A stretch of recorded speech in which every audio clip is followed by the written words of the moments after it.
five-time Pro Bowler and just had ankle surgery, but you're walking around. You look great.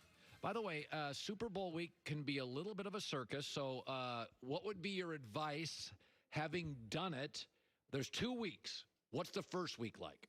I think the first week is the most important week to really lock into football. I mean, when you get there to the Super Bowl site, all the things getting pulled, you're getting pulled a million directions, and it's going to be an opportunity that you're really not going to have a ton of time to just focus football. So this week right here is the key week for game plans, for studying, for getting the body prepared, to really get prepared next week. That's just going to be kind of a different week, and you're just going to have to endure the week a little bit. There's going to be media in the mornings or media in the afternoons and practice. It's just not going to be the week you're used to. Now, can you install things? Did Sean install things a day out and say, I found one more thing? Yeah, I think really this week, leading up to next week, there's going to be more of like the general game plan. Like, hey, we'll kind of know what we want to do. We'll study the opponent, understand what they do really well and what we're going to need to do in this football game to be successful. But then next week, there's still going to be, hey, as we watch through the week, there's a play here or play there that we might need to put in because we kind of like it now. The more we've thought about it, or the more we've watched how this defense operates, or offense, how they do things, we may want to put in this blitz package. And so I think there'll still be tinkers. There'll be things you'll adjust next week, but that's really all you have time for next week. This week is the key week to get the basis of everything in that you really need to be able to do. Andrew, you've played in a lot of big games. You played in big Steeler games and Raven games that were on TV, obviously the Rams. Bill Romanowski told me, he goes, my first Super Bowl, I don't remember the first quarter because I was so nervous. Is there, even for a veteran, is it different? I would say that it's really one of those things when I walked away from it, and obviously New England won the game and did a great job and won the Super Bowl and beat us. But when I walked away from it, I said, man, I can see why these guys, because they continue to get themselves back there, have had the success they have, because it's really such a different week that it's nothing like anything you've ever been a part of in football. Wow. There's no, it's not a, hey, you know what, Wednesday, Thursday, Friday, it's all football. Not even bowl games in college. No, I mean, Wednesday, Thursday, Friday, even in college, you feel like it's a normal day outside of maybe at night you have some obligations to go to a dinner or do some media stuff once your full day's over. At the Super Bowl, it's really, hey, half our day, guys, is going to be all media. And the other half of the day, we're going to fit in what we can for practice and meetings and all that type stuff. So you really, like, the whole week goes by and you're like, wait a minute, what day's the game? Because it doesn't even, you can't tell what day it is. In NFL football, I joke with the rookies, if we're playing on Thursday night, then you know what? Wednesday is Saturday. Tuesday is Friday, and Monday is all the days, of the week put together. Right. Because in NFL football, the day of the week based off of what we're doing that day on our schedule. Right. When you get to the Super Bowl, that's not the case. It's, you know what, guys, the schedule is going to be crazy. Half our day's this, half our day's that. We're going to fit these things in when we can to work on certain situations. It's just a wild week. And then that game is it's something else. I can understand. I kind of remember the first quarter, but I don't remember much of it.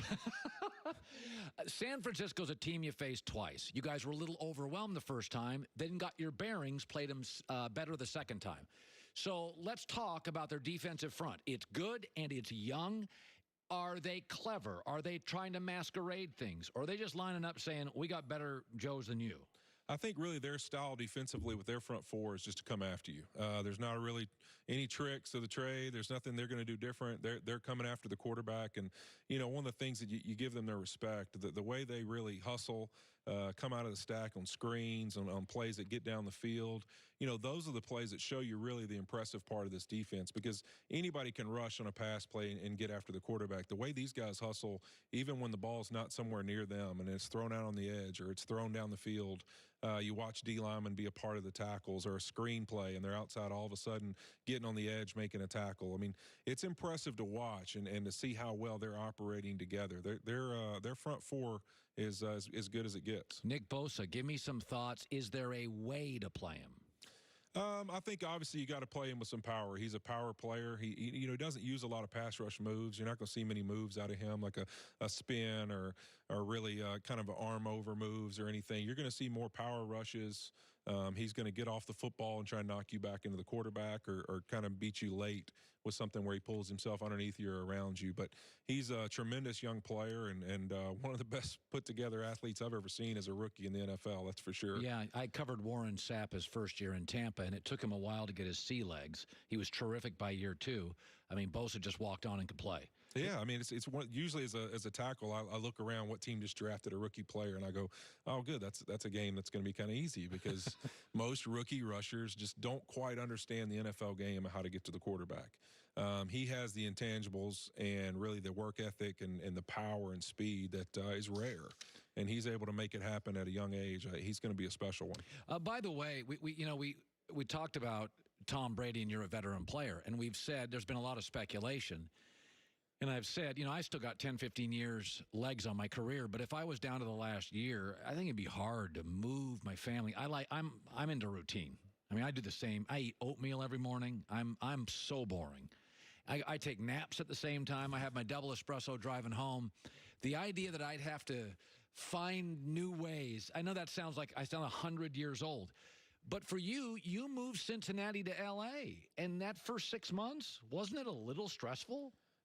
It's crazy. I mean, just everything you don't think about in making that move is that I can remember the very first time I walked in their locker room and changed clothes. I was like, why am I putting workout gear on in this building right now? Because for 11 years, every time I wanted to work out, do rehab, train, do anything, I walked in the Cincinnati Bengals stadium and changed clothes in there, and that was my locker room. That was like your home bathroom, basically. And all of a sudden, you walk in a new building, and you're like, wait a minute, I don't even, who did I say hey to today? I don't know if I know any of these people here. I mean, who have I met? Who have I not met? I mean, the people that you're used to every single day in Cincinnati, when I walked in the building, I waved at, said hello, good morning, how you doing? The parking spot I parked in every day. All those things have changed. So you almost feel like you don't belong there. A little bit, yeah.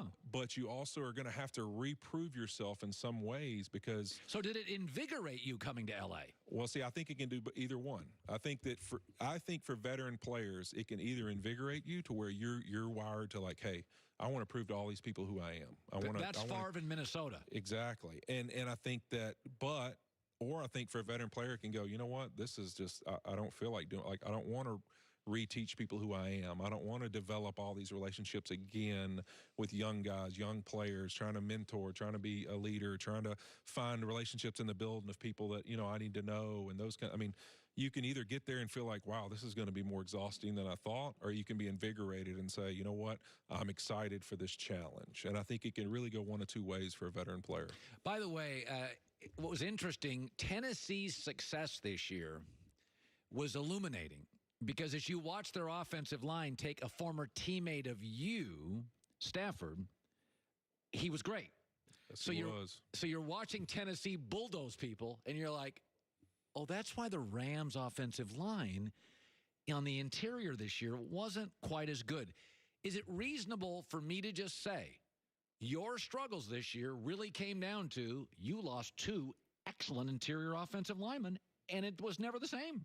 I mean, I think it really is because there's also an expectation that a young player, they can come in and do their jobs. They can come in and try and be effective in the game, but they're never going to be as effective as somebody like a Roger Saffold, who's an elite interior player in the league. There's still a massive difference in that. And so I think that in a John Sullivan, who'd played center in this league for a long time. Super smart. Been a part of the Minnesota Vikings and Adrian Peterson and those guys when they were leading the league in rushing. I mean, he's been a part of great rushing football teams. And then he comes and Roger comes and we're all together.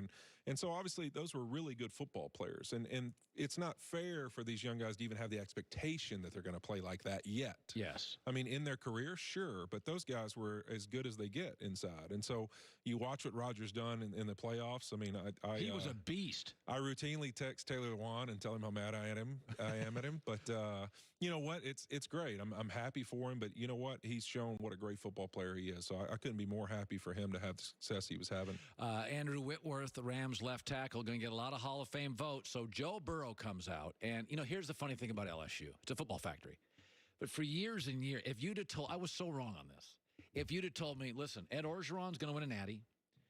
LSU is going to be an offensive firepower. They're juggernaut. Like LSU. I mean, they win like games, 13-3. It's all defense.